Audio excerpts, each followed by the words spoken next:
चंचल चींटी और शरारती दोस्तों की दौड़। एक घने जंगल में जानवरों का एक मजेदार झुंड रहता था। वहां का सबसे छोटा लेकिन सबसे तेज जानवर था चींटी, जिसका नाम था चंचल।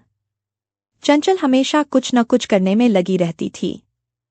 उसकी 3 सबसे अच्छे दोस्त थे: तेज खरगोश, मोटू कछुआ और उड़नछू तोता। एक दिन चंचल ने सोचा, क्यों न हम सबके बीच एक दौड़ की प्रतियोगिता रखी जाए। पहला मिनट। चंचल ने अपने दोस्तों से कहा, दोस्तों, क्या तुम मेरे साथ दौड़ में मुकाबला कर सकते हो? खरगोश झट से बोला, दौड़ में मैं सबसे तेज हूं, मुझे कोई नहीं हरा सकता। कछुआ भी मजाक में बोला, भले ही मैं मोटू हूं, पर कोशिश तो करूंगा। तोता अपनी उड़ान का घमंड दिखाते हुए बोला, मैं तो हवा में उड़ जाऊंगा, देखता हूं कौन मुझे हरा पाता है। सबने दौड़ के लिए हाँ कर दी और तय किया कि दौड़ कल सुबह शुरू होगी। दूसरा मिनट।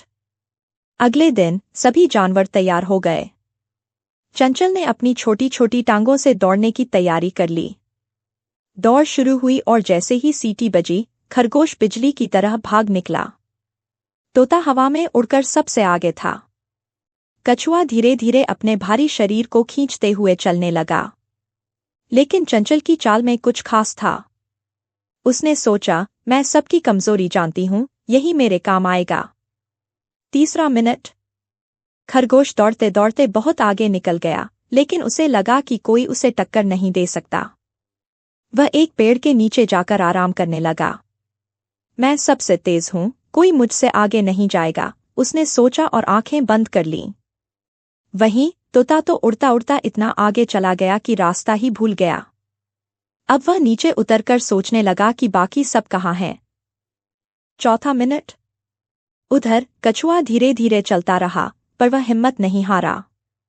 चंचल चींटी तो बहुत होशियार थी।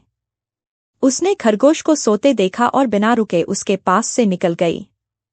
फिर उसने देखा कि तोता उलझन में था, तो उससे बचकर आगे बढ़ गई। अब चंचल और कछुआ ही रह गए थे। दोनों ने मिलकर सोचा, क्यों न हम साथ में दौड़ पूरी करें। पांचवां मिनट। अंत में चंचल और कछुआ धीरे धीरे मिलकर फिनिश लाइन तक पहुंच गए।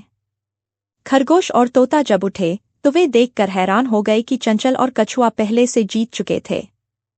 चंचल ने सबको समझाया, जीतने के लिए सिर्फ तेज होना जरूरी नहीं, समझदारी और धैर्य भी चाहिए। सभी जानवरों ने चंचल की बात मानी और खूब हंसी मजाक में दौड़ का अंत हुआ। संदेश।